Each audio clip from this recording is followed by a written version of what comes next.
À vontade, Inês. Bom dia, meu nome é Maísa, junto com a Letícia, nós somos as monitoras da sala. A professora responsável por essa sala é a doutora Sheila Milena Pessoas dos Santos, que é doutora em enfermagem, mestre em educação, especialista em obstetrícia, graduada em enfermagem, professora adjunta da Universidade Federal de Campina Grande e possui experiência em pesquisa com métodos mistos de investigação, especialmente em três dimensões: o paciente, a equipe profissional e a política e políticas e estratégias de saúde. O interesse da pesquisa atual é o desenvolvimento de tecnologias, avaliação e validação de protótipos com tipo e-health e m-health. A Letícia vai passar alguns recados importantes. Bom dia.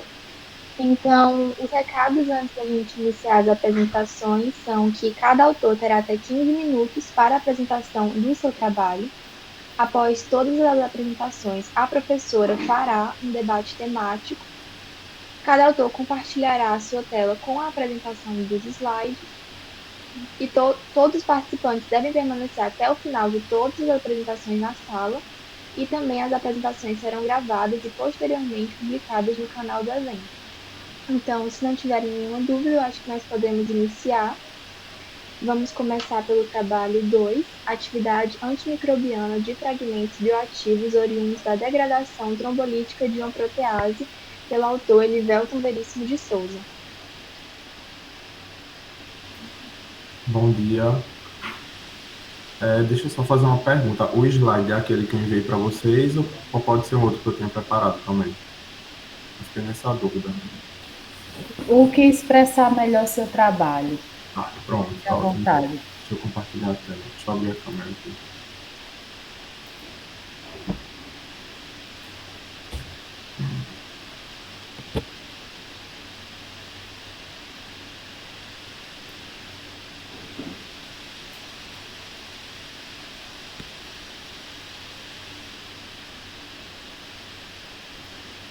Vocês estão conseguindo visualizar o slide? Estamos. Então vou começar. Bom dia, meu nome é Elivelton Veríssimo. Eu sou estudante do curso de pós-graduação de mestrado na Universidade Federal de Pernambuco em Biologia Aplicada à Saúde. O nosso trabalho ele foi intitulado de Atividade Antimicrobiana de Fragmentos Bioativos oriundo da degradação trombolítica, utilizando aí uma série de protease. Certo? Então, a princípio, o que eu trago aqui é que é o seguinte: o sangue ele é um constituinte em que ele é dividido em duas partes, né? Como a gente sabe, ele é constituído pela parte sólida, que vem aí os glóbulos vermelhos e os glóbulos brancos, e a parte líquida, que constitui a maior parte desse sangue, que é o plasma sanguíneo humano, certo? Então, o sangue humano ele é constituído por diversas macromoléculas com funções fisiológicas que permitem a manutenção e o funcionamento desses organismos. Através disso, também é possível observar a presença de fragmentos bioativos nesse plasma sanguíneo humano, que pode ser uma nova alternativa de agentes biológicos no combate a doenças. Então aqui a gente traz um exemplo em que eu vou ter o sangue, né? O sangue ele vai ser dividido no plasma, como já tinha falado, que é o maior constituinte do sangue, constitui cerca de aproximadamente 54, 55% do volume total do sangue, e as células sanguíneas aí constituindo a parte sólida do sangue, certo? Subdividindo aí, pegando o plasma sanguíneo humano, a gente pode encontrar proteínas, e nessas proteínas, claro, a gente também vai encontrar os fatores de coagulação, que vão estar interferindo no processo de coagulação sanguínea, na ativação. A gente também pode encontrar alguns lipídios e alguns carboidratos. No entanto, para a produção desse trabalho, a gente pega a parte das proteínas, né? Que as proteínas elas também podem ser subdivididas em que a gente encontra imunoglobulinas, que vão estar aí constituindo o sistema imunológico do corpo, e a albumina, que é a proteína mais abundante presente no plasma sanguíneo humano, que vai estar aí sendo responsável principalmente pela regulação alcoólica. Proteases são enzimas que catalisam a hidrólise dessas ligações peptídicas, podem ser classificadas em diversos tipos. Nesse trabalho aqui, a gente utilizou uma serinprotease, que ela foi produzida por um fungo filamentoso do gênero Mugo, certo? Então, essas proteases, elas vão atuar exatamente quebrando essas ligações peptídicas que a gente chama aqui, que vai estar juntando um aminoácido ao outro. Não sei se está dando para ver o meu mouse. Então, ela vai estar atuando aí, hidrolisando essas ligações entre o prometo-amina e a cadeia radical do outro aminoácido, certo?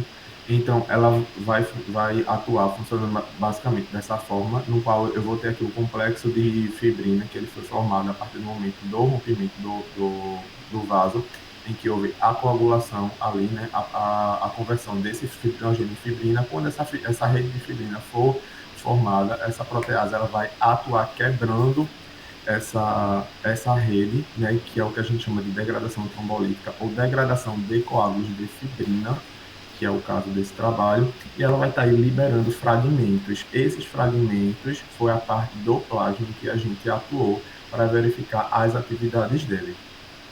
Certo? Então, o que são proteases com atividade fibrinolítica? São enzimas que degradam a fibrina, não é o fibrinogênio, é a fibrina, que muita gente confunde fibrinogenolítica com fibrinolítica. Então, ela já atua diretamente quebrando a rede já formada.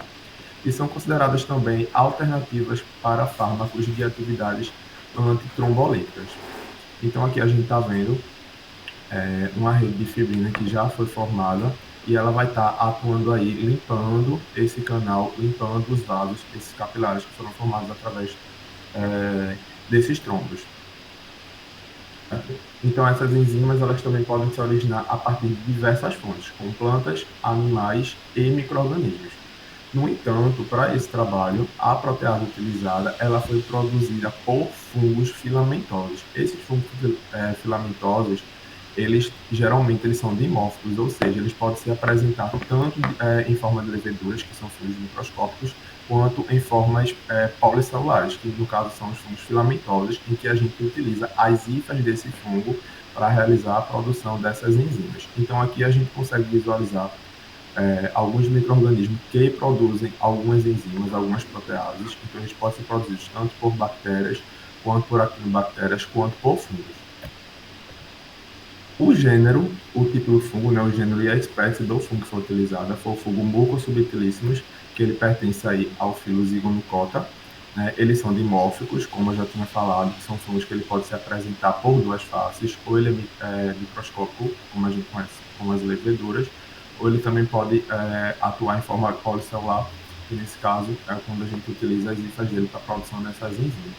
E esses fungos, eles possuem um grande potencial para a síntese de enzimas, como por exemplo na coagulação de leite, na produção de algumas enzimas como lipases, amilases e proteases extracelulares na sua forma polimórfica.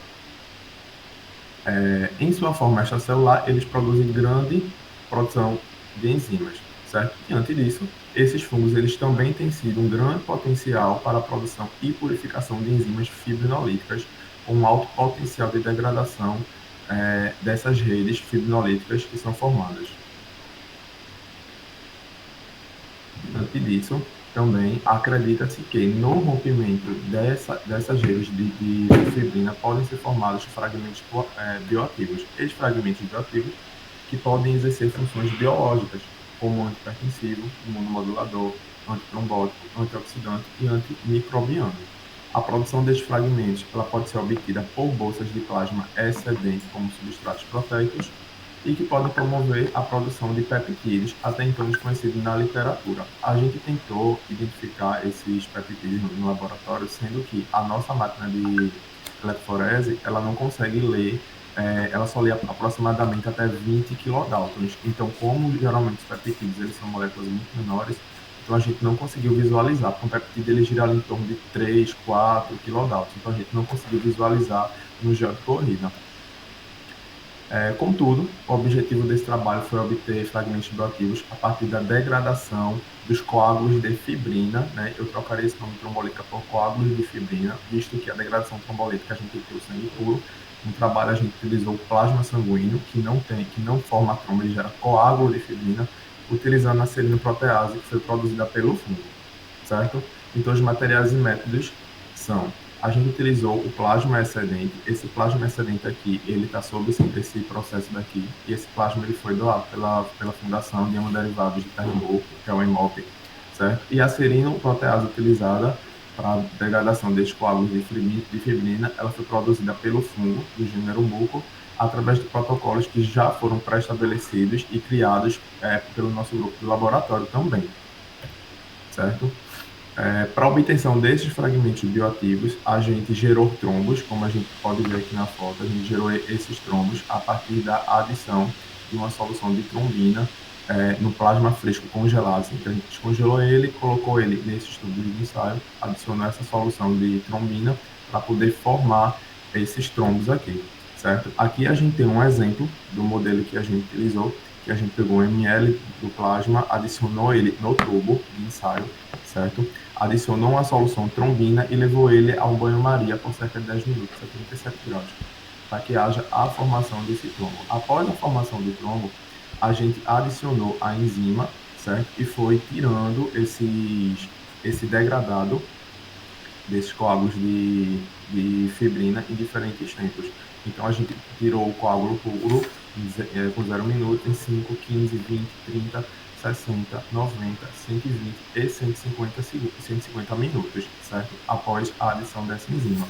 A ideia é que essa enzima que foi produzida pelo fungo, ela conseguisse degradar esse trombo e a partir da degradação desse trombo, desse coágulo de fibrina, a gente pudesse obter algum produto para verificar essas atividades biológicas dele, certo? Então aqui, como a gente pode verificar, a gente pegou os resultados daquela degradação de 0,5 até 150 minutos e pôde verificar o teor de fragmentos que foram absorvidos nele, certo? A amostra escolhida foi a amostra que a gente está vendo aqui na parte de 30 minutos. Por quê? Porque ela é uma amostra em que a gente consegue obter o maior número de fragmentos bioativos no menor tempo. Então, isso seria muito interessante, sobretudo para uma indústria, no caso de produção a larga escala. Após analisar aquela amostra de 30 minutos, a gente verificou os testes antimicrobianos em cepas de bactérias resistentes no laboratório. Então, a gente utilizou cepas resistentes de Staphylococcus aureus, de Klebsiella pneumoniae, de Escherichia coli e de Pseudomonas aeruginosa. Certo? Essas amostras elas foram reativadas em caldo nutriente em uma estufa bacteriológica a aproximadamente 37 graus, por 24 horas. Essa concentração de micro-organismos ela foi pré-estabelecida, certo? Numa unidade formadora de colônia de 10 a 6 ml por menos 1, e esses fragmentos eles foram colocados em contato com essas bactérias daqui, aquele fragmento que a gente obteve no tempo de 30 minutos da adição da enzima para sua degradação, certo? E esse resultado ele foi avaliado pela metodologia de Rezazurin. Aqui isso funcionou. Então aqui a gente está vendo a amostra positiva, a amostra negativa e os resultados diretamente com as bactérias. A gente pode observar que quanto mais próximo de 100%, maior é a atividade daqueles fragmentos bioativos que foram extraídos do plasma sanguíneo humano, certo? Então a gente conseguiu verificar aqui, por exemplo, a Staphylococcus aureus, esses fragmentos ele teve um efeito bacteriostático muito bom, na verdade todos, ultrapassando aí um percentual de 100%, na Staphylococcus aureus obteve 77,98% de eficácia de bacteriosticidade. A Klebsiella, esse fragmento bioativo, ele teve um efeito bactericida, ou seja, ele conseguiu matar as bactérias. A Escherichia coli, ele teve um efeito bacteriostático de 89,48%, assim como também ele teve um efeito bacteriostático em Pseudomonas aeruginosa, obtendo aí uma eficácia de 89,27%. Contudo, a gente concluiu que esses resultados, ele nos permitiu concluir que esses fragmentos bioativos eles possuem um potencial para serem futuramente sequenciados e aplicados em uma ampla variedade de bactérias, porque a gente também pode adaptar essa metodologia para uma larga escala em casos de indústrias de biotecnologia. Além disso também, a gente pode verificar também que, depois que a gente extraiu esses fragmentos bioativos, a gente também conseguiu verificar que, a partir dele, na adição de um sistema de duas fases aquosas, um sistema de fases aquosas, a gente também conseguiu identificar que esses fragmentos bioativos, ele também consegue extrair mais puro, como eu posso dizer, ele conseguiu purificar mais a extração de albumina por um sistema de duas fases aquosas do que o plasma diretamente aplicado em um sistema. Então, ele também consegue acelerar o processo de extração de algumas proteínas, que daí já gerou um outro trabalho na gente, a formação de uma patente. Aqui tem as metodologias que a gente utilizou para realizar a montagem e a escrita dessa pesquisa, e obrigado. Nem sei como é que ficou o tempo também.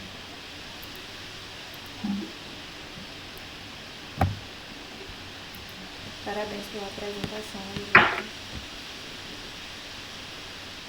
A avaliadora vai fazer algumas considerações. Ele perguntou do tempo, né? Você passou 12 minutos. Foi bom. Foi ótimo. Parabéns, Elivelton, pela apresentação. Um trabalho muito bacana, né? Com ótimos resultados. Você está no segundo ano do mestrado? Tô terminando. Está Termino esse ano. terminando, né? Que bom, né? Vai terminar com bons resultados. Tomara que sua pesquisa renda e tem investimento, né? E realmente ser efetivo na prática clínica. Imagina como vai ser bom, né? Uhum. Dando certo. E tantas bactérias super importantes e super resistentes também aos antibióticos convencionais. Então, nós vamos pedir que você permaneça na sala para a gente fazer uma roda de conversa ao final. Sugiro deixar as dúvidas, né? Se o pessoal tem, os participantes da sala têm alguma dúvida sobre o trabalho da Elivelton, pode deixar também para o final. Vimos que entraram, né? Eu acho que tem gente que está com problema de conexão, né? Que entra e sai. Então, Josenberg, você está aí? Oi, professora. Sim. Oi, bom dia. Josenberg é autor? É autor, não é, Josenberg? Você? Isso mesmo, professora. Qual é o título do teu trabalho? Professora, hoje a gente vai falar um pouco sobre o uso da comunicação terapêutica na captação de pacientes em diálise para participação de ensaio clínico randomizado. É um relato de experiência. Ótimo. Elivelton, nós estamos seguindo uma ordem, né, de chegada na sala, seguindo pela ordem dos trabalhos. Então, por aqui você ficou da quarta apresentação, o quarto apresentador, tudo bem? Não é isso, Letícia e Maísa? Nós temos a Elivelton, que acabou de apresentar, em seguida a Érica, em seguida a Joelita e em seguida o Josenberg. Josenberg, vocês, né, acho que talvez não tenham ouvido a explicação no início, nós colocamos no chat umas orientações sobre como será a condução da sala, tá? Para a gente não repetir, né, o que já foi dito, dá uma olhadinha no chat, qualquer dúvida você pode colocar no chat também, que a gente está aqui atento e vamos responder. Obrigado, professora.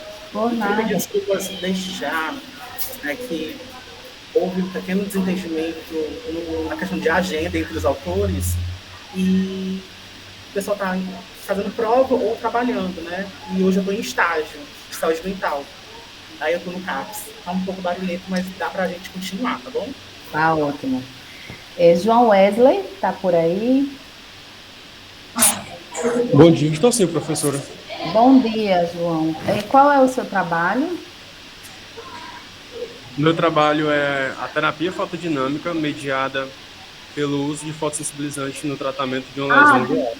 Desculpa, é o de Joelita. Ela já explicou, você está como ouvinte. Não é porque eu sou autor, né? Só que eu também estou num estágio de saúde mental, como o Josenberg. Aí eu pedi para ela para estar acompanhando aqui, tá? Perfeito, tá ótimo. Obrigado. Então, nós podemos seguir agora com a apresentação de Érica. Tá aí, Érica? Sim.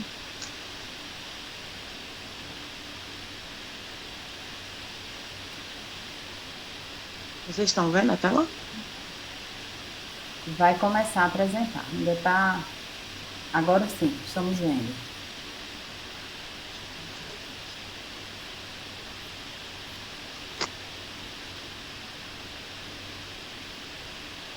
Pronto. Vou iniciar o trabalho, certo?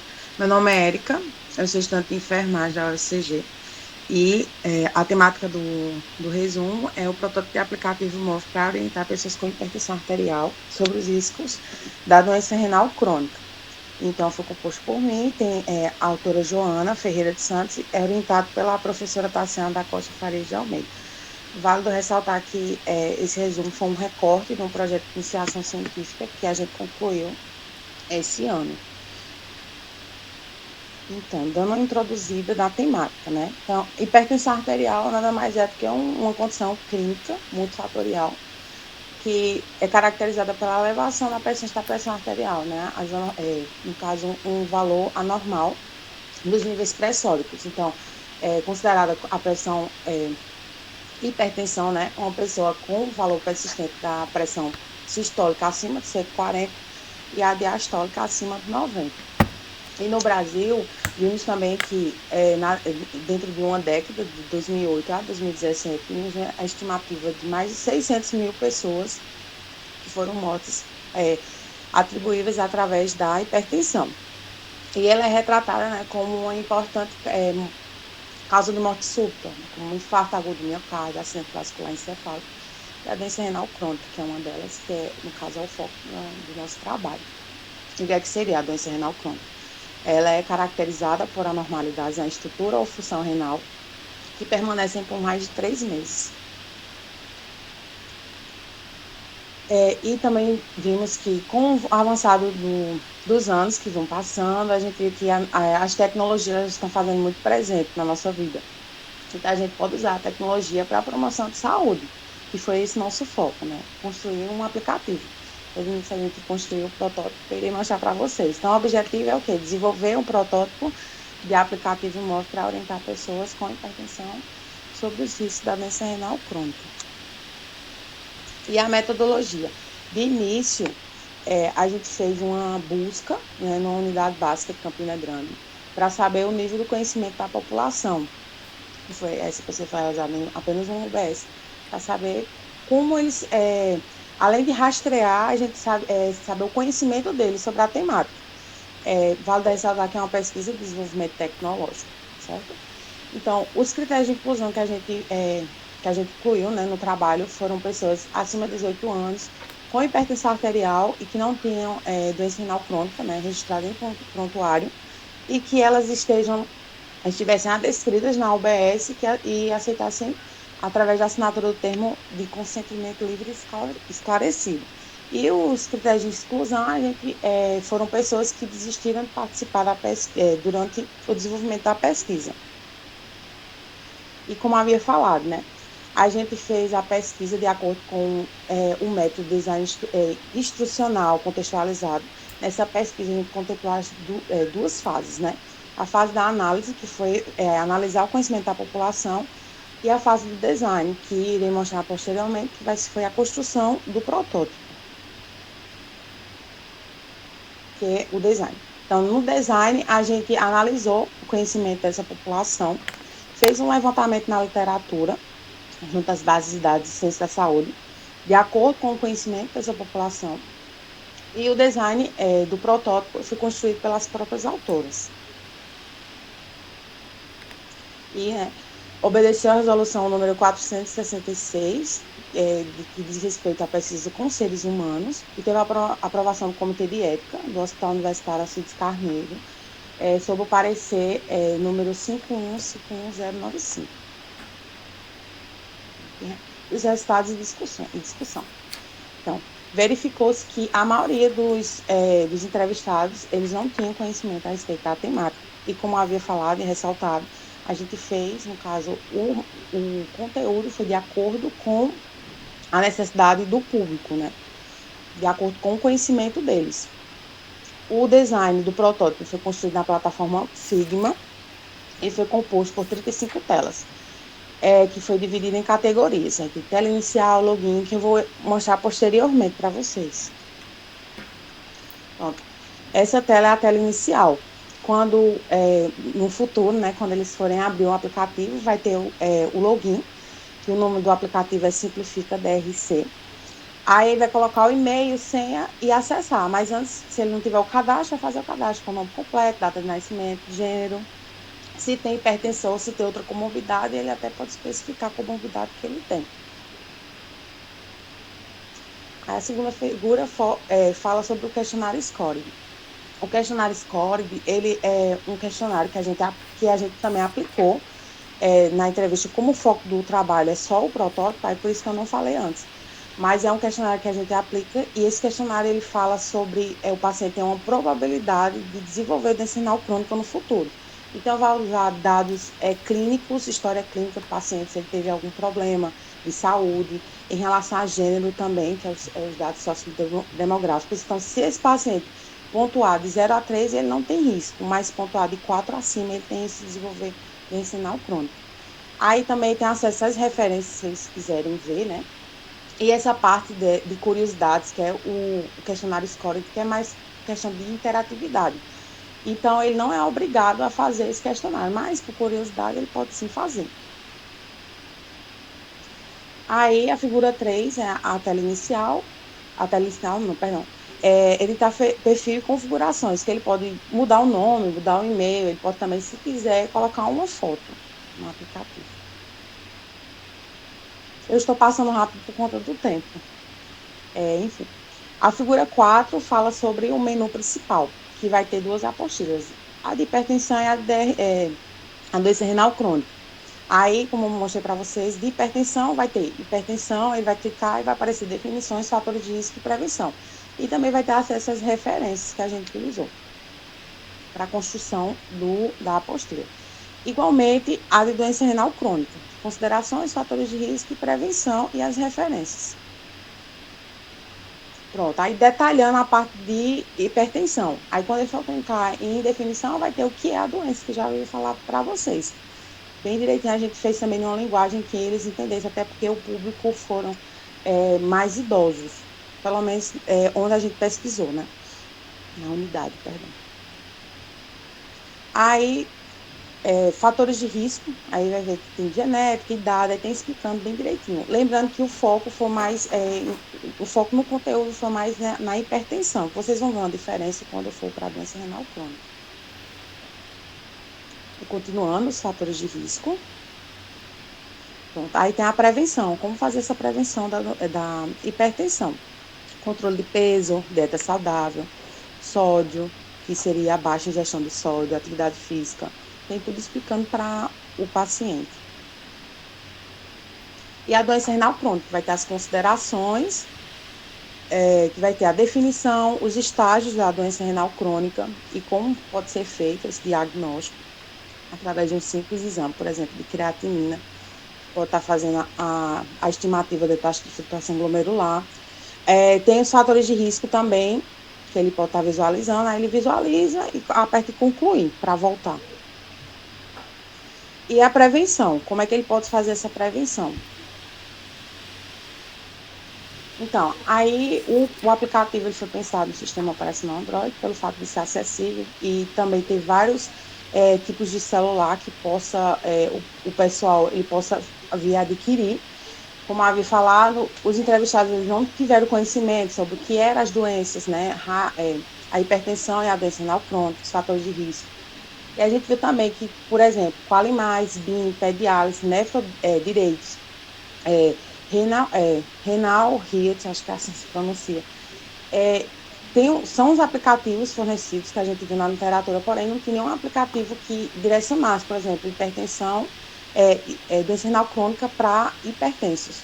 Tem alguns que falavam sobre doença renal crônica para o público em geral ou sobre apenas para os hipertensos. E a gente viu que a utilização das tecnologias para a promoção da saúde ela é uma estratégia inovadora para a melhoria da qualidade de vida dos pacientes hipertensos, permitindo o conhecimento. E, além disso, a autonomia. Mas é válido ressaltar que não deve substituir um aplicativo por um profissional de saúde. E as considerações, o nome do protótipo foi denominado DRC para hipertensos. Perdão, descomplica. Para orientar pessoas com hipertensão sobre os riscos da doença renal crônica, e ele foi desenvolvido em sua versão preliminar, que é a interface, a partir das necessidades, que eu havia ressaltado várias vezes, a necessidade do conhecimento da população, e que será validado o conteúdo em um projeto posterior. E são as referências que foram utilizadas para a apresentação. E obrigada.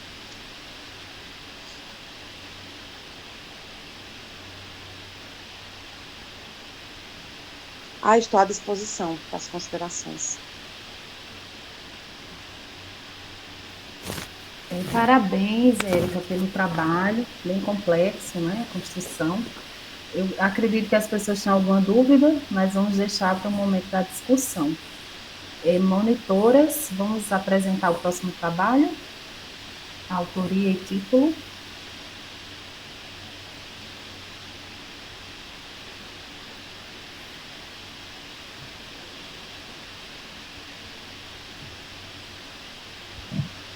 Então, como ficou combinado pela professora, o próximo trabalho vai ser terapia fotodinâmica mediada pelo uso de fotossensibilizante em tratamento de lesão ungueal, estudo de caso, autor John Wesley, mas será apresentado pela Joselita de Alencar Fonseca.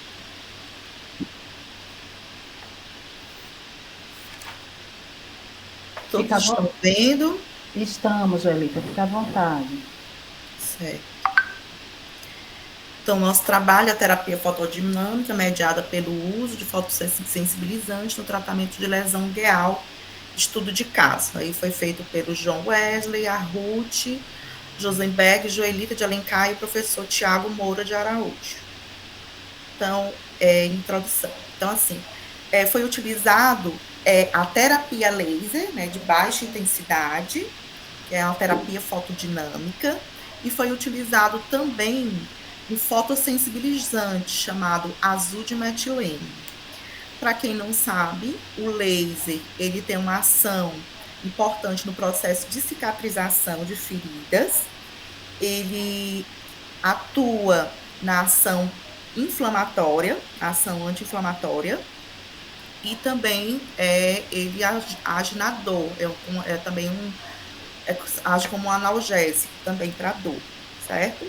O azul de metileno, ele é um produto químico que é utilizado no leito da ferida, principalmente em feridas infectadas, tá? E junto com o laser, ele vai ativar, vai aumentar a ação do processo de cicatrização.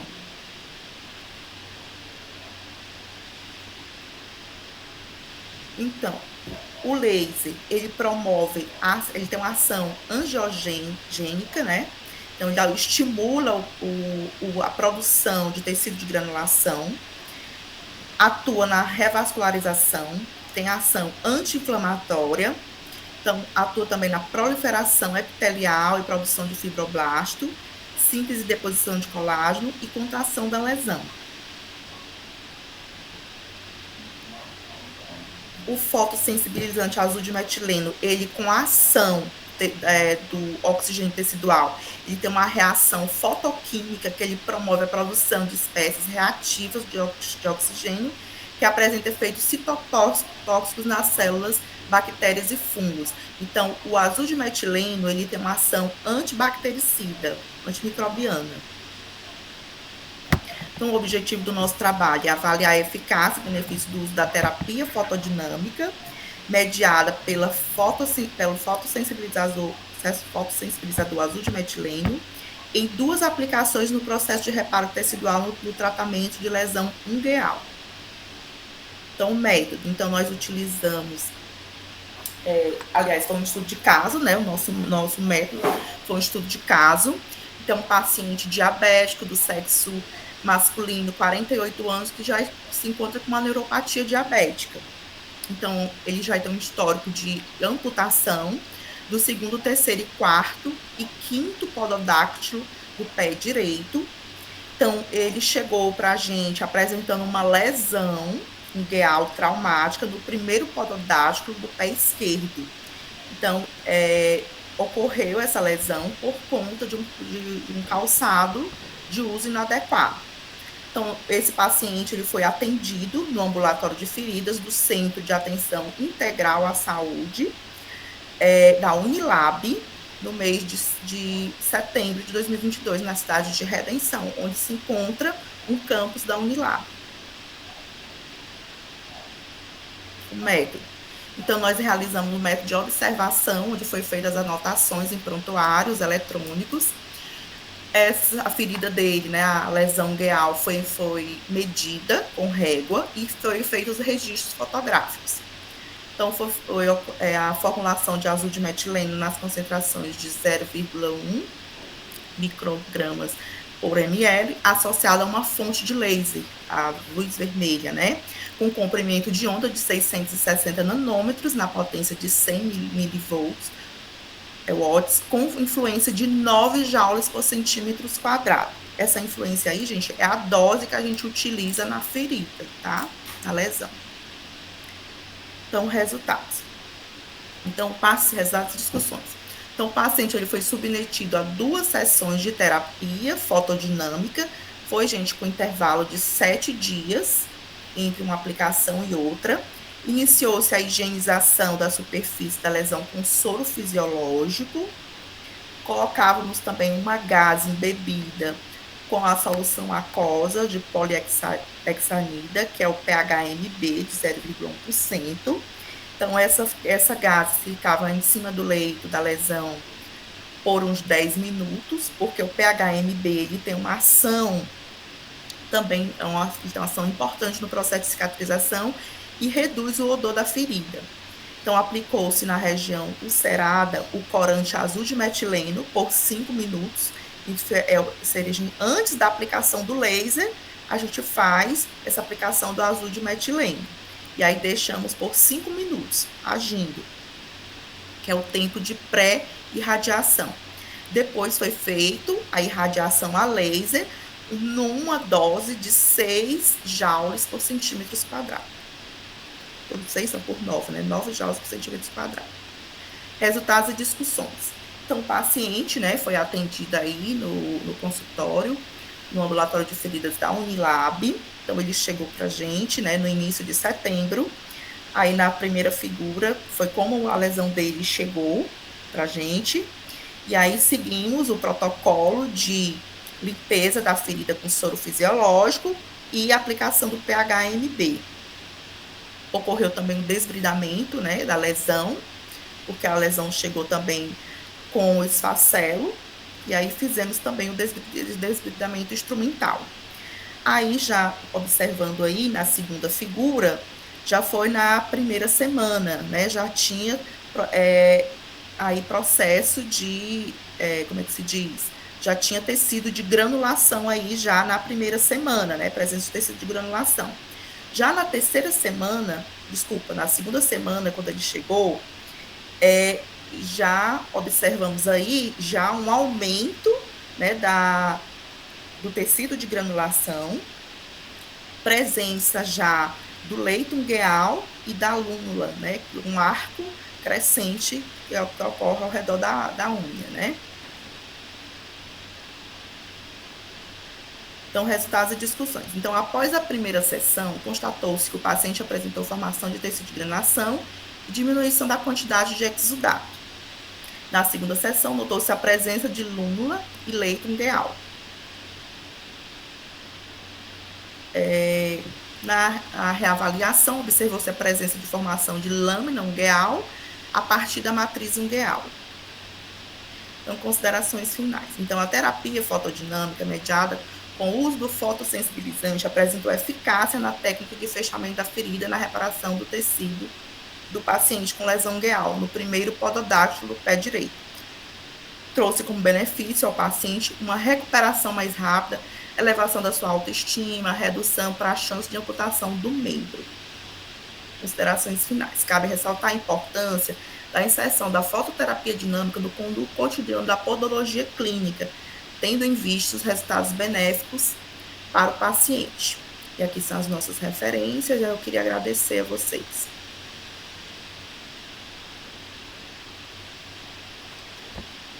Nós que agradecemos pela apresentação, muito clara, né? Muito boa, muito rica em imagens, excelente.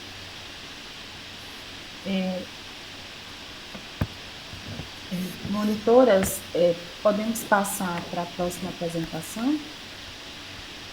Certo. Para quem não estava na sala, a gente organizou a apresentação de acordo com quem estava antes.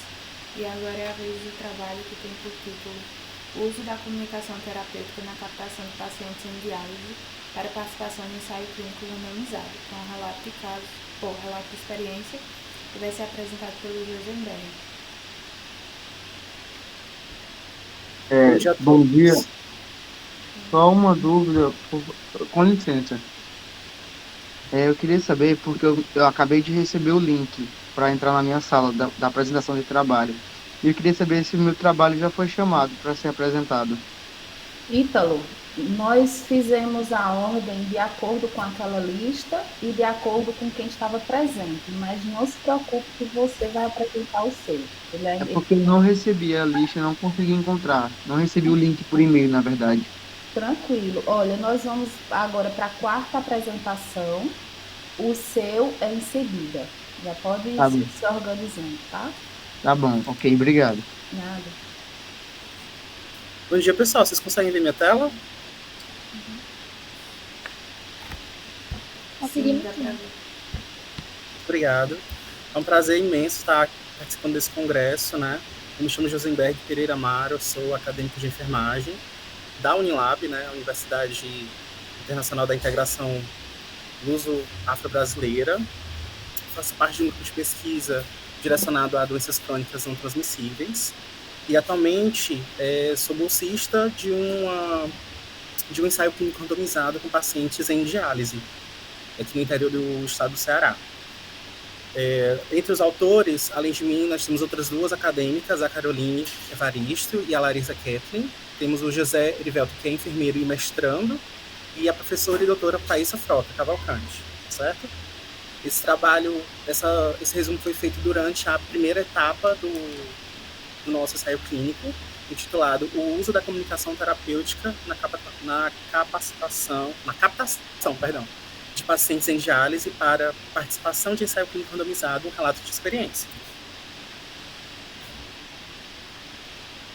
E falando um pouco de doença renal crônica, né? Sabemos que é uma doença degenerativa, progressiva, né, e irreversível da função dos rins. Uma vez instalada, só existem duas alternativas: o paciente realiza um transplante de órgão ou permanece em tratamento paliativo, que no caso é a diálise, né? Geralmente são casos muito avançados que partem para esse processo de diálise. É um tratamento cansativo, exaustivo, doloroso, de longa duração. Nós observamos na clínica em particular que existiam pacientes que estavam há 6 meses em diálise, um paciente estava há 25 anos em diálise, né?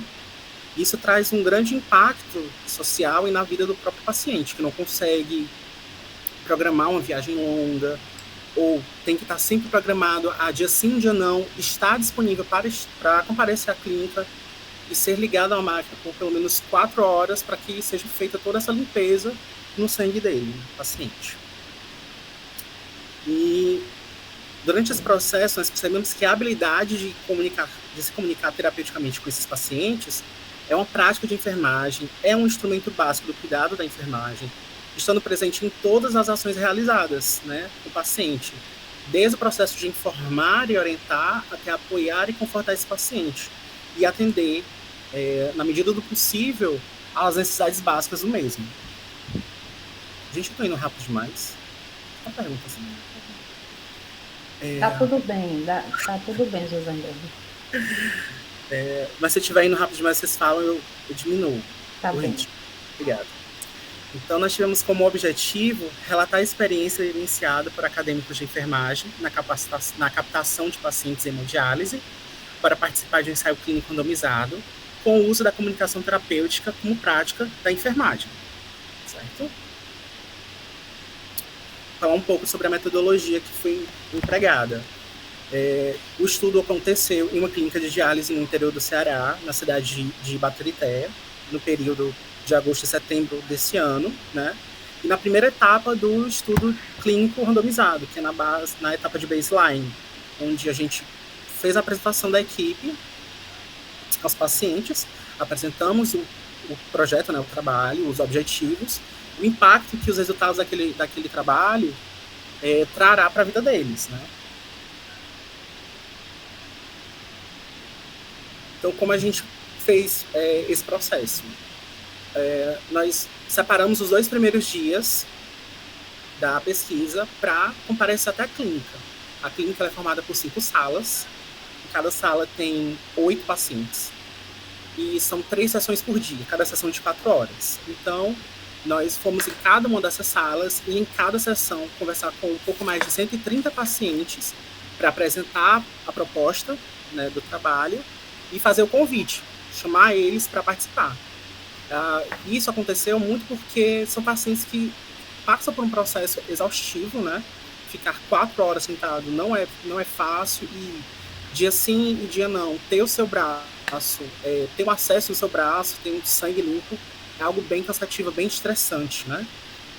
Depois dessa nossa conversa geral, nós fizemos uma apresentação individual, uma abordagem individual, perdão, onde a gente foi paciente por paciente, convidando, levando até a sala aqueles que aceitavam, ou quando o paciente era um pouco mais resistente, a gente explicava a importância da pesquisa, né, e mostrava, olha, sem você nessa pesquisa, os dados eles não ficam tão recheados, e é algo que vai impactar diretamente no seu dia a dia, vai impactar diretamente no seu peso seco, ou no seu peso após o peso.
Creio que entrou alguém, mas já saiu, né? Foi o Gutenberg, meninas, monitoras.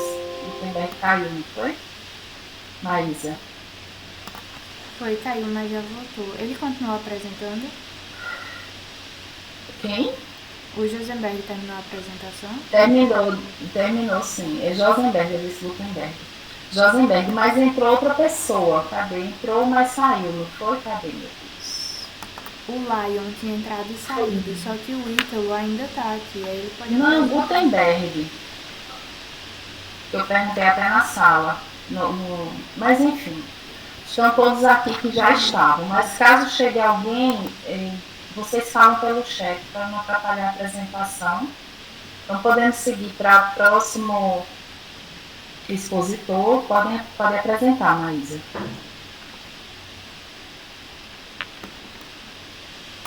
Só um momento. Eu e a Letícia moramos no mesmo prédio e também caiu dela. O próximo trabalho tem por título Elaboração de um sistema de prevenção de erros de administração de medicamentos em unidade de pronto atendimento. Um relato de experiência vai ser apresentado pelo Francisco Ítalo Gomes Alencar. Pode compartilhar a tela, Ítalo, e apresentar.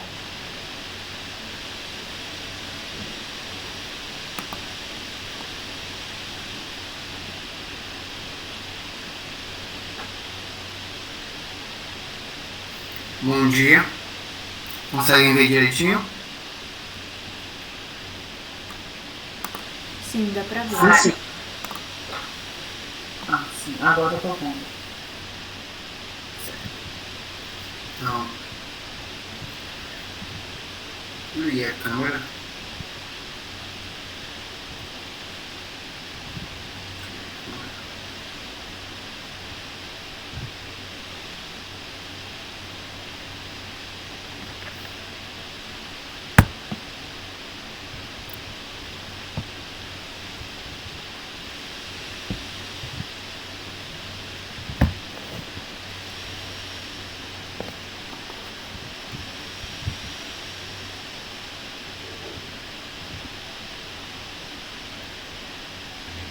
Minha câmera não tá ligando. Pra gente tá aparecendo. Se você colocar no modo exibir. Então, bom dia. Eu sou Francisco Ítalo Gomes Alencar. Eu sou acadêmico do 8º período de enfermagem do Centro Universitário de Ciências e Tecnologia do Maranhão. E como foi falado, o presente trabalho ela consiste na elaboração de um sistema de prevenção de erros de administração de medicamentos em uma unidade de pronto atendimento. A problemática desse trabalho, para a gente compreender, primeiro é importante nós ressaltarmos e entendermos o conceito de segurança do paciente, que consiste na redução dos riscos desnecessários presentes na prestação de cuidados à saúde do paciente dentro do ambiente hospitalar. Então, a segurança do paciente basicamente consiste nessa redução de danos que podem ser irreversíveis ou gerar lesões ou sequelas no paciente. Diante disso, nós destacamos a alta recorrência de erros de administração de medicamentos, principalmente em serviços de urgência e emergência, pronto-socorro e as unidades de pronto atendimento, que são as UPAs. Esse problema está diretamente relacionado à alta demanda de pacientes nesses serviços hospitalares, como também a insuficiência de mão de obra para atendimento do público. Com isso, existem alguns fatores relacionados que contribuem para a prevalência desse problema no cotidiano hospitalar. Entre eles, pode-se destacar falhas na comunicação profissional. Como saber, esse processo consiste na participação de uma equipe multiprofissional. Então, uma falha na comunicação durante as etapas desse ocorrência de erros na hora de administrar ou prescrever medicações ao paciente, o que pode gerar um dano irreversível ou sequela e levar o indivíduo até mesmo à morte. Como eu falei, esse processo de administração de medicamentos é um processo composto por diversas etapas, que consiste desde a prescrição do medicamento, a liberação dele na farmácia e a sua administração pela equipe de enfermagem, que é considerada a última barreira para a prevenção de erros de administração de medicamentos. Nesse sentido também, destacamos que a falha profissional também é um dos fatores que contribuem para a prevalência desse problema, uma vez que existem profissionais que não têm a competência ou conhecimento necessário para realizar esse procedimento no paciente. E também, como eu falei, como é um processo composto por diversas etapas, ele é também um processo multiprofissional, que integra diversos profissionais que participam ativamente dentro desse processo. E isso também pode ser um fator que contribui para essa alta recorrência de erros que acontecem durante a prestação do cuidado ao paciente. Outro fator destacado também é a nomenclatura. Existem diversos fármacos que possuem tanto o seu nome comercial quanto o nome do composto, muito similares, que pode gerar confundir o profissional na hora de realizar a administração desse medicamento. Com isso, né, a Anvisa destaca a regra dos nomes certos da administração de medicamentos. Só que essa regra ela é subutilizada dentro dos serviços hospitalares e quando ela é utilizada, às vezes ela se mostra ineficaz. Diante disso, o objetivo do presente trabalho foi relatar a experiência no desenvolvimento de um sistema de prevenção de erros de administração de medicamentos em serviço de pronto atendimento. Foi um relato de experiência vivenciado pelos alunos durante a disciplina de sistematização da assistência de imagem e foi pensado para ser integrado aos sistemas das UPAs. Consistiu em 2 etapas. A primeira etapa foi a ideação, onde nós discutimos ideias, pesquisas e literaturas para se identificar as principais ferramentas que são utilizadas, os principais problemas relacionados, e tivemos também o desenvolvimento inicial desse sistema. Na segunda etapa foi realizada a prototipagem,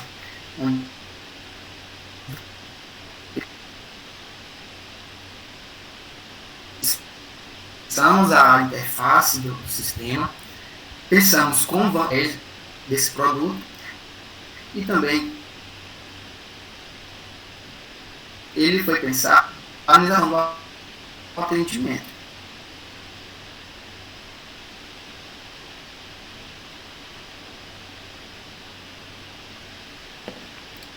Essa é a fala e aqui o responsável pela classificação de risco vai ter o acesso realizar a classificação de risco desse paciente de acordo com a classificação de Manchester. Com isso,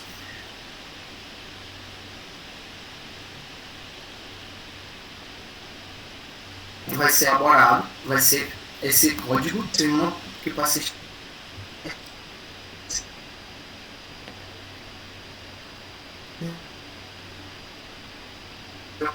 uma pulseira dele que foi estipulado durante todo o atendimento dele. Isso vai garantir uma checagem mais rápida, pode garantir uma checagem mais rápida do paciente e também uma maior confiabilidade na hora desse processo. Uma vez que foi destacado que durante o atendimento, muitas fichas de pacientes são trocadas, às vezes até pacientes que têm os nomes parecidos, e isso é um fator que contribui para a ocorrência desses erros. Então, dessa forma, permite uma identificação muito mais rápida e segura do paciente. A outra parte do sistema também foi a codificação das medicações de acordo com a classe medicamentosa. Todas as medicações presentes na unidade receberão uma etiqueta contendo um código que identifica o seu grupo farmacológico. Assim, o profissional tem a possibilidade de checar a medicação correta para o paciente correto, de uma forma muito mais segura e também muito mais eficaz. Como eu falei, e para aumentar ainda mais essa segurança na hora da realização desse processo, todos os códigos presentes no sistema de medicações, né, também vai estar presente na ficha de prescrição. Assim que o profissional que for realizar a administração do medicamento, ele pode checar tanto o código do paciente quanto o código da medicação para evitar que sejam realizadas medicações trocadas e isso vai prevenir a prevenção de erro desnecessário ao paciente. Esse sistema poderá ser implementado em unidade de pronto atendimento, uma vez que oferta um atendimento de urgência à população, e dessa forma espera-se contribuir para a melhora da qualidade da assistência e segurança do paciente, a fim de fornecer um ambiente seguro ao indivíduo, bem como a redução dos riscos presentes na etapa de administração de medicamentos. Por fim, nós, acadêmicos, podemos vivenciar o processo de criação de novas tecnologias com base na necessidade da população. Muito obrigado a todos por aproveitar a minha apresentação. Obrigada, Ítalo, pela apresentação. Parabéns pelo seu trabalho. Muito obrigado. Você pode parar a apresentação, né? Vamos iniciar nosso debate, só confirmando com as monitoras que não entrou mais ninguém. Maísa e Letícia, confirma? Não entrou mais ninguém não, professora. Pronto. Ítalo, você falou que não recebeu o link, ou recebeu com atraso, como foi? Eu recebi pelo e-mail. Eu tive que pedir para um outro colega meu que também está apresentando aqui, que ele recebeu o link para poder me enviar. Eu não recebi pelo e-mail. Não chegou. Pode ter sido algum erro no teu e-mail, né? Na descrição do teu e-mail, porque nós recebemos, né? Eu recebi no horário, recebi antes também. E vamos iniciar então o debate. Letícia e Maísa, qualquer alteração avisa, tá? Se alguém responder. E eu gostaria de iniciar, pessoal, parabenizando imensamente as apresentações de vocês, né? Apesar das questões de internet, que a gente sabe que, né, atrapalhou um pouquinho, inclusive a apresentação de Ítalo, para mim travou em alguns momentos. Mas a gente sabe que isso aí é o problema, né, desses eventos virtuais. O que não ocorre nos presenciais, mas, no entanto, nós não teríamos nos reunido, provavelmente. Né? Tem gente aqui do Ceará, Ítalo é do Maranhão, não é isso, Ítalo? Paraíba, então estamos todos aqui do Nordeste, conhecendo um pouquinho. Eu conheci hoje essa universidade, né, a Unilab, que eu vou pedir acho que tem 2 pessoas de lá que falam um pouquinho da instituição, que eu não conhecia. Então, parabéns a todos pela apresentação, todo mundo se sai muito bem, mas agora vamos tentar interagir um pouco, né, com os colegas por meio de dúvidas, caso vocês tenham uma dúvida mais simples que houver, mas já é algo que agrega até para um trabalho futuro que vocês queiram fazer na direção do trabalho do colega. Então, fiquem à vontade, eu elenquei aqui algumas perguntas, mas o ideal é que vocês perguntem. Eu sou uma pessoa muito curiosa, então eu tenho muitas dúvidas, mas eu vou deixar que vocês aproveitem esse momento para interagir com esses cursos, né, tão bonitos, que estão fazendo trabalhos tão interessantes na graduação. Acho que de mestrado aqui a gente só tem o Elivelton. Eu acho que no de Ítalo tem alguém de mestrado, né, que você falou. Alguém falou de algum que está participando, mas de apresentador só temos Elivelton que está no mestrado, pelo que eu entendi. Pois é, me convidem que eu vou aí, viu? Eu gostei muito dos trabalhos de vocês. E já dei uma olhada aqui na página da universidade. Amei até o obrigado que vocês colocaram no final. Achei lindo. Muito representativo culturalmente. Então, vamos lá, pessoal. Dúvidas, então, comentários dos trabalhos. Érica, por favor, inicie. É uma dúvida que eu tenho. É para Josenberg. Ele falou que, tipo...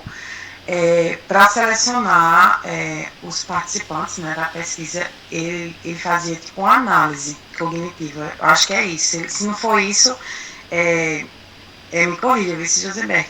Eu queria saber como era isso, exatamente. Porque tu só citou.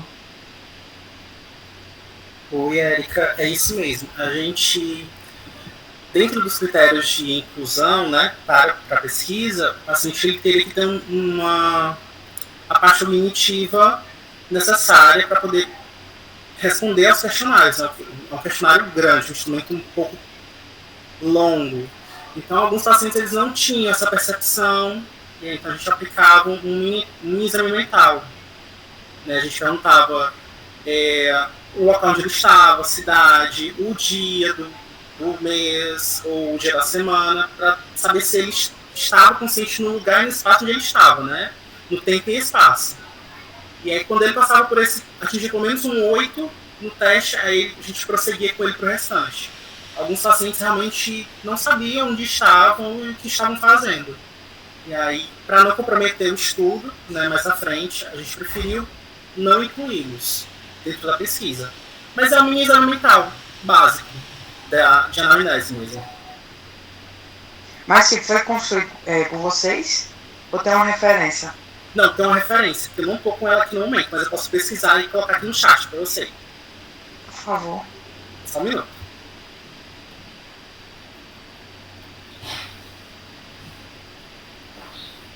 Alguém mais? As monitoras também, né? Se quiserem tirar alguma dúvida, fiquem à vontade. Enquanto vocês pensam, para a gente dar agilidade na sala, eu gostaria que todos fizessem uma rodada e comentassem um pouco, né, brevemente, obviamente, mas todos os participantes comentassem sobre os desafios, né, para a pesquisa que vocês vêm desenvolvendo, quais têm sido as principais dificuldades, inclusive se houver problema de financiamento, porque eu vi que tem pesquisas aqui muito bacanas, essa do laser, né, eu sei que requer recursos, a pesquisa do Elivel, que é uma pesquisa básica, eu sei que precisa de estrutura de laboratório, e também, no conjunto, falasse um pouco do que representa a pesquisa, o que tem representado para a formação de vocês. Então, é uma pergunta que vai dos desafios, passando pela questão de financiamento, se vocês têm bolsa, financiamento, e da questão da relevância para a formação. Então, o que isso tem agregado para vocês enquanto estudantes? Todos vão falar um pouquinho sobre isso. Bom dia novamente. Nossa pesquisa, a terapia fotodinâmica, mediada pelo uso de fotossensibilizante de tratamento de lesão gueal, o meu professor Tiago, ele já tem um projeto de pesquisa financiado. Então, todo o material que é utilizado no ambulatório de feridas, ele já compra com o dinheiro dessa pesquisa, né, o dinheiro da pesquisa. E, assim, graças a Deus, o dinheiro tem dado conta para financiar todo o material. E uma das dificuldades é que, porque, assim, a Unilab, ela fica no interior, né, de Redenção, fica a 50 quilômetros de Fortaleza, e nós temos dificuldade de encontrar pacientes, de levar pacientes até o nosso ambulatório de feridas. O ambulatório de feridas ele foi inaugurado há pouco tempo, poucas pessoas sabem da existência dele, e assim, à medida que a gente vai desenvolvendo nossas pesquisas, os pacientes vão conhecendo mais o ambulatório. E o acesso também ao ambulatório é muito difícil. Então, são o transporte, o deslocamento dos pacientes para lá é difícil. Então, a gente tem muita dificuldade para levar os pacientes para o ambulatório. Bacana. E o final seria o que tem agregado a você, né? Na formação, eu vi que você é enfermeira, mas tem outros estudantes também. Sim. Enfermeiras e feridas, né? Já é uma relação perfeita, mas... Todo mundo se engajando na estomoterapia, né? É bastante promissora. É verdade. Mais alguma pergunta? Eu acho que a Érica levantou a mão. Sim, vou responder a pergunta. Assim, o trabalho como limitação foi a parte da entrevista com os pacientes. Eu não sei se foi devido também à pandemia, por conta que a procura foi... A gente pensou que ia ter muita gente, até por conta do quantitativo, da amostra total que a gente precisava. E não foi bem assim, porque foi minha primeira experiência com uma pesquisa quantitativa. E a minha professora sempre fala que é um trabalho de formiguinha. Você aos poucos vai colhendo, vai pegando os dados. Eu pensava que não era assim, porque o quantitativo da amostra, acho que era 200 pessoas, e a gente não conseguiu alcançar, por conta do tempo também do projeto, e a gente fez o projeto de maneira voluntária, né? Também isso dificultou um pouco. E por conta que eu moro em outra cidade, ela ficava indo lá, tipo, a gente tinha que seguir a rotina da unidade. Aí às vezes quando eu já fui para a unidade não tinha ninguém. A procura mínima, não tinha ninguém. É tipo meio que uma viagem perdida, mas não era uma viagem perdida, porque isso tudo é uma experiência, né? E é isso. E em relação às contribuições, assim, hoje em dia eu tenho outra percepção sobre pesquisa. Hoje em dia eu gosto mais, eu acho que é uma área que eu quero seguir, né, a pesquisa científica. Ótimo. Muito bem. Josenberg, por favor.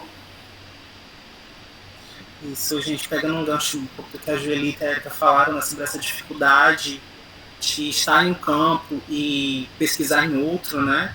A minha pesquisa aconteceu em Baturité, que é um pouco depois de Redenção, mas bem distante de Fortaleza, então eu tive que ficar um tempo na cidade, né? Tive esse gasto para ficar na cidade, porque a clínica abria às 5h30 da manhã e eu precisava pegar essa população que chegava lá às 5h30 da manhã, né? E é um pouco complicado, a pesquisa em si ela é complicada, ela é desgastante. Mas depois que você coleta tudo e você joga no sistema de estatístico e gera todos os números, você começa a ver que alguma coisa bate com a hipótese que você tinha, ou não, ou algo totalmente diferente daquilo que você imaginava, é muito recompensador, né? E ainda mais mostrar para a população, para a academia, ou mesmo para aquela população que participou da pesquisa, os resultados. Eu participei ano passado de uma pesquisa sobre a validação clínica de diagnóstico de enfermagem, risco de glicemia instável. E agora a gente vai apresentar para a população que participou da pesquisa os resultados. Então é bem gratificante, bem interessante, bem legal mesmo. É uma área que eu gosto, a pesquisa.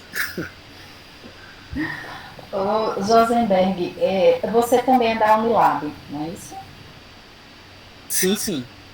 É uma universidade pública, federal, estadual? É uma universidade federal, que ela faz parceria com os países da lusofonia, né, que falam português. Então, nós temos estudantes de Guiné-Bissau, de Angola, São Tomé e Príncipe, Moçambique, tem outros que eu não estou me lembrando agora.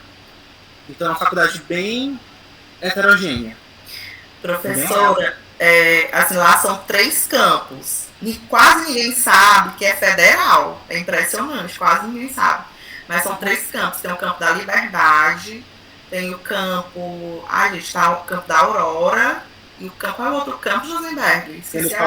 E na Bahia tem o campo do Malês. E na Bahia também tem. Mas é impressionante, assim, traz muita gente de fora. Tá? Muita gente mesmo. Eu acredito que 80% dos alunos são internacionais. Estou encantada com essa. Eu estou aqui na página de vocês, né? Achei lindo, realmente. Sabe o que é que dificulta? Porque não tem um F, né? Na sigla. Todas as federais têm um Fzinho, né? Para dizer que é federal. O nome é tão grande. Professora, eu fico impressionada com a estrutura no interior do Ceará. É uma baita estrutura. Linda, assim, os laboratórios. Eu preciso ir aí, urgente, conhecer. Os laboratórios de enfermagem, todos estruturados. Agora está abrindo o curso de medicina. Então, assim, é uma baita estrutura no interior do Ceará. E isso se reflete, pessoal, no que vocês apresentaram. A gente vê no trabalho que está por trás de tudo, desse trabalho de vocês. Porque ninguém faz esse tipo de pesquisa que vocês estão fazendo com um corpo docente que não seja altamente qualificado, com uma universidade que invista nos seus estudantes. Então, assim, estou encantada mesmo por tudo. Não, realmente, por ignorância, eu não conhecia. Mas parabéns demais por tudo que vocês têm e estou vendo que vocês estão aproveitando da melhor forma. E eu gostei lá, professora, porque o ambulatório lá, que nós fazemos atendimento, os próprios professores do campus atendem lá. Entendeu? Coisa que eu nunca tinha visto em outra universidade. Os professores, eles atendem os pacientes. E tem vários atendimentos. Ou seja, eles são vinculados ao hospital, ao serviço de saúde, é isso? Eles têm... Lá é como se fosse um posto de saúde. Entendi. Que atende várias especialidades. Atende médica, com psicológico, farmacêutico, os enfermeiros do campus, os professores atendem lá. Eu achei impressionada com o serviço. Aqui a gente também atende, só que a gente atende no período de aulas. A gente não atende, por exemplo, janeiro, né? Não, sim, eles fazem a mesma coisa. Pronto, aqui a gente atende. A gente fica de dentro do serviço, minha filha. Faz de tudo, um pouco, inclusive sofre com os profissionais de serviço. Vocês não têm hospital universitário, tem? Não temos. Mas vai ter, né? Porque tem medicina obrigatória. No futuro. Aí vai melhorar para todos, né? Sim. Eu gostaria de ouvir um pouquinho, quem ainda não teve a oportunidade de falar, Elivelton, Ítalo. Pronto, deixa eu falar um pouco da minha história. Então, eu estou bem leigo aqui, assim, porque acontece. Estou percebendo que a maioria da galera é enfermagem. Eu sou biólogo, a gente trabalha com farmacologia. E, apesar de eu ser biólogo, eu trabalho em hospital. Assim, é uma interdisciplinaridade que... Então, o que acontece? Eu sou da Universidade Federal de Pernambuco, no campus de Recife. E a gente tem na verdade, teve muita dificuldade nesse período, porque o que acontece? Essa pesquisa, querendo ou não, foi feita nesse período de pandemia. Então, a gente teve muita limitação para ir para laboratório, porque como essa pesquisa era em vitro, então, basicamente, toda ela foi feita em laboratórios. Então, o que acontece? Uma parte foi feita no laboratório do Departamento de Ciências Farmacêuticas e Farmacologia, a outra parte foi realizada na Universidade Federal Rural de Pernambuco e a outra parte na Universidade Estadual de Pernambuco. Então, assim, para a gente ir para um laboratório, ir para outro laboratório e conseguir entrar para fazer a pesquisa foi uma dificuldade assim imensa, porque nunca podia ter mais, por exemplo, de 2 pessoas dentro de um laboratório. Então, outra coisa também, a gente depende de plasma sanguíneo. Então, esse plasma sanguíneo ele é enviado pelo Hemop. Só que acontece, ele só é enviado quando o Hemop tem plasma excedente. Então, tipo assim, a gente está dependendo desse plasma excedente para poder pegar esse plasma, abrir processo e protocolo, que a gente tem que ter processo aberto, porque como a gente está utilizando plasma sanguíneo, a gente não pode simplesmente lá pegar e utilizar. Então, também tinha essa, como eu posso dizer, dependência. A nossa enzima também ela é produzida por fungos que só existe na Caatinga, então a gente tem que ir para o interior do estado, para Arco Verde, para conseguir coletar esse fungo, para a partir dele a gente conseguir ter essas enzimas para poder realizar essa extração. E, então, assim, levando em consideração tudo isso, a gente teve vários, como eu posso dizer, não é empecilhos, mas vários obstáculos para poder realizar isso. Mas, enfim, a pandemia está acabando, então agora vai mais para frente, né? Pelo menos é uma expectativa assim que a gente tem. No mais, assim, com relação a incentivo, a gente tem também, assim, lá na Federal a gente tem muita bolsa, graças a Deus. A gente tem a FACEP, que é a Fundação de Amparo de Ciência do Estado de Pernambuco, que ajuda muito a gente aqui.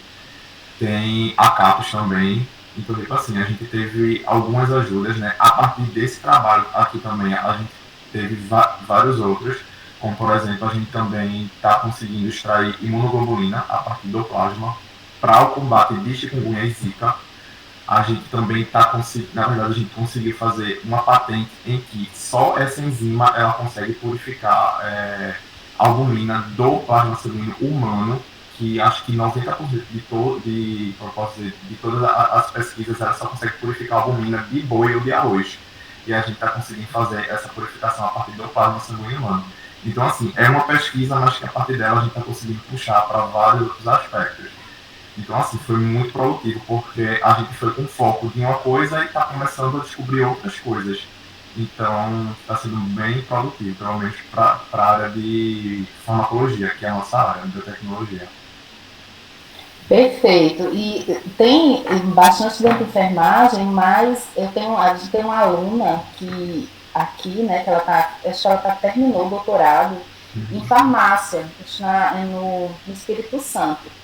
E de enfermagem, é super positivo e importante sua participação, que é uma forma de ver que é um campo de pesquisa também, e sua pesquisa tem tudo a ver com clínica, né, vai ter uma aplicação clínica. E a gente precisa fomentar isso, né? Enfermeira, um enfermeiro pesquisador, de laboratório também, que é bem restrito. O pessoal imagina enfermagem muito na área da assistencial. E quando de pesquisa em outras áreas, e não nessa pesquisa de laboratório, mas ela é super importante porque na enfermagem a gente aprende muitos problemas e a gente também precisa investigar as soluções. Então, a sua solução realmente torço muito que dê tudo certo e que a gente possa no futuro ter esse recurso, né, a mais para tratamento de doenças tão importantes. Então, parabéns demais, foi muito bom ter você nessa sala. Obrigado. Ítalo, por favor. Só faltando o que o Elivelton falou. Recentemente eu descobri que a vida do pesquisador não é fácil, assim como ele falou, né? Eu recentemente terminei um projeto de iniciação científica, realizei uma pesquisa com os enfermeiros aqui da atenção primária do meu município. Justamente, uma opinião que eu vou expor é que, para mim, é uma população que não quer trabalhar com pesquisa, porque não é fácil trabalhar com os enfermeiros. E o tema que eu trabalhei também foi bem complicado, porque no Brasil ainda é uma realidade dura de ser encarada. Que eu trabalhei com a aplicação da IDP na atenção primária, uma ferramenta tão importante e que a gente observa dentro da literatura a escassez de realização de trabalhos e a subutilização dessa estratégia dentro da atenção primária no atendimento às crianças. E tem muitos profissionais que nem chegam a conhecer. Então, como o Elival falou, é uma série de problemas que a gente encontra quando é pesquisador, ele falando que foi procurar um problema e acabou encontrando outras soluções, já aplicação de outros campos, né, outros viés de pesquisa, e é dessa forma que a gente vai vendo como a vida do pesquisador às vezes não é fácil, mas também é gratificante. E ele falou também sobre o incentivo. Eu acho muito massa as universidades federais no Brasil que fomentam esse instinto pesquisador dos seus alunos e que incentivam ele, porque às vezes a gente como aluno também depende muito de incentivo financeiro para estar realizando. E aqui na minha universidade, como é uma instituição privada, a gente é muito baixo, né, o índice de alunos que querem pesquisar, que tem esse instinto de pesquisador. Primeiro porque você já não tem um incentivo, né, da universidade, a questão de ter apoio financeiro para realizar uma pesquisa. Então você entra porque você quer crescer, você quer ser pesquisador, você quer ir para o mestrado. Então, se você sonha em uma carreira acadêmica e tem aquela sede de conhecimento, você entra por incentivo próprio. Mas é muito gratificante, né? Eu me apaixonei. Foi pesquisa de começo, tive uma relação de amor e ódio, mas agora tenho certeza que é isso que eu quero para a minha vida. Quero seguir carreira acadêmica, quero ser pesquisador. E é muito massa a gente estar vendo isso aqui, essa troca de experiências, porque a gente vê que a gente pensa que é só a minha pesquisa é difícil. E aí a gente vê que não, nessa troca de conhecimentos aqui, experiências, a gente vê que todo mundo passa pelas mesmas dificuldades. Então, saltando o que eu disse, a vida do pesquisador não é fácil, mas vale a pena. É verdade, Ítalo, super importante sua fala, porque a gente percebe, tem muita dificuldade na instituição pública, mas eu acho que é na privada, as instituições privadas ainda não perceberam o quanto é importante para a formação e para a visibilidade da instituição a pesquisa. Mas você perseverou e apresentou um trabalho muito interessante, muito legal. E uma dica que eu te dou, a gente já fez isso aqui, né? Nós somos federal também, e a gente recebe aluno de instituição privada como estudante, tanto nos grupos de pesquisa, como eu já tive um colega que recebeu esse aluno para iniciação científica também, né? Com bolsa. Então, de repente, você vê, fazer contato, se você tiver interesse em continuar, com professores de outras instituições para você interagir. Né? Não, inclusive, essa pesquisa aqui, pegando um gancho que você falou, me abriu caminhos para algo muito maior. Inclusive, agora, no próximo ano eu me formo e cometi a loucura de escrever TCC e vou ingressar em mais um PIBIC, que agora vai ser um estudo multicêntrico em colaboração com a Universidade Federal do Acre e do Piauí, sobre os impactos da pandemia na redução do índice vacinal infantil, que é um problema que a gente tem observado que não é recente.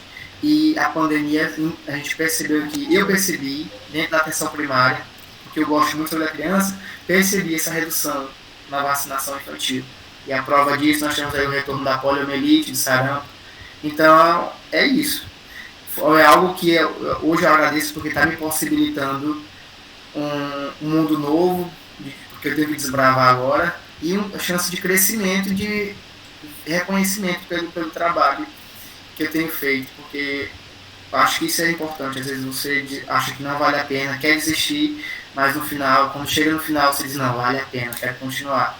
E ter essa oportunidade agora de trabalhar com a Universidade Federal do Acre, para mim foi o ápice de tudo, o auge. Eu estou muito feliz, parece que nem estou acreditando ainda. É coisa boa. Mas seu trabalho é muito, muito interessante. Esse tema de segurança do paciente, a proposta que você trouxe, eu queria só que você dissesse assim, a questão de recurso não teve muito apoio não é isso?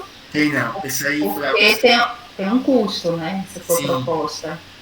Aqui na universidade, a gente tem, todo semestre, a gente tem uma disciplina chamada Projeto Integrador. E ao final dessa disciplina, nós temos que apresentar um produto, seja ele o que for. E aí, só que é aquela coisa, a gente teve a ideação do sistema, só que o recurso a gente precisa de investimento para ser aplicado. Porque a gente observa, pelo menos aqui no meu estado, isso seria de grande importância, porque primeiro que facilitaria muito o atendimento, e a gente observa aqui que existe muito profissional que não tem a qualificação necessária. E foi pensando justamente nisso que a gente, para ofertar a maior segurança ao paciente, a gente pensou nisso, só que não tem o apoio necessário para realizar essa intervenção. Mas nada que impeça você levar isso futuramente.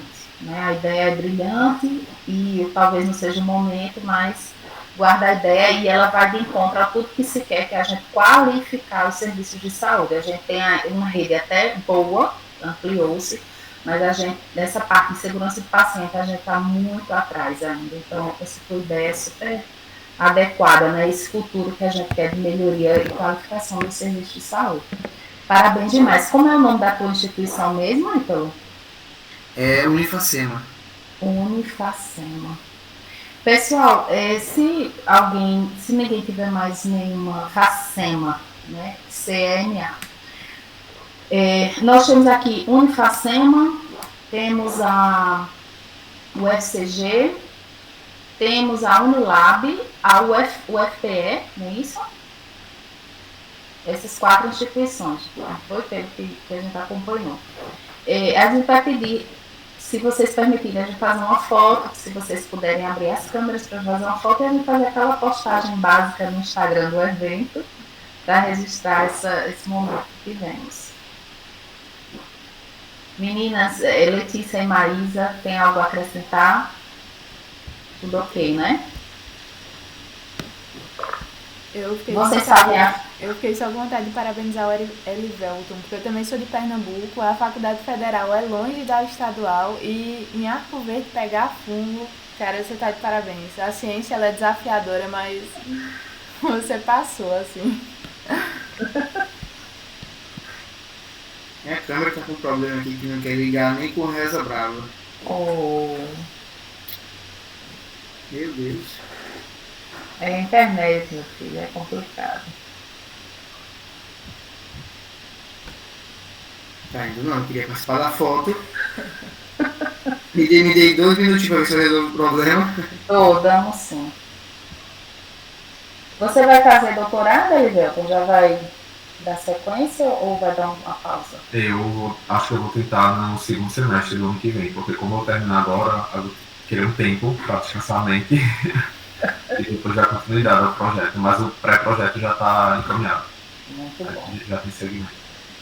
Cansa, né? Dizem que o mestrado é pior do que o doutorado. É por conta do tempo, que é bem apertado. Tipo, por exemplo, eu comecei no início da pandemia e estou terminando no final dela. Então, tipo assim, passou que eu não percebi. Quando eu vi, meu Deus do céu, já vou ter que defender e tá aqui. Foi um complicador a mais nessa pandemia. Todo mundo que teve pesquisa sofreu muito, sem poder entrar no serviço, produtor número, né? Como você falou, não podia nem ter pesquisador no mesmo ambiente. Em quantidade. Vamos esperar um pouquinho o Ítalo, ver se ele consegue abrir a câmera, fazer nossa foto e encerrar a nossa sala. Não vai de jeito nenhum. Mas aí, Ítalo, tá na nossa memória seu trabalho, na minha vai ficar. né? Ele vai postar só por uma questão de socializar um pouco, mas nada como você viver, né? A experiência. Sim, sim. Mas aí, queria que participe parte do grupo aqui também, tirando uma fotinha para o Instagram, fazer uma publi. Podemos fazer a foto? Tudo bem? Meninas, vocês fazem? Eu vou fazer uma aqui para ver se dá certo. Vamos lá. 1, 2, 3 e X. Prontinho. Já já as meninas postam lá. Vocês vão ver. Se vocês quiserem fazer também, fica à vontade. Bom, pessoal, mais uma vez agradeço, parabéns demais, perseverem, fiquei muito feliz, né, com as apresentações todas bastante diversas, obrigada pela participação de vocês também, todo mundo muito tranquilo, o colega que está no CAPS aí, parabéns, é no CAPS, né, que você está, parabéns demais, parabéns a todos e sucesso nas carreiras de vocês. Obrigada às monitoras, né, Maísa e Letícia. Obrigado, Obrigado, tchau, tchau. Tchau, tchau, gente.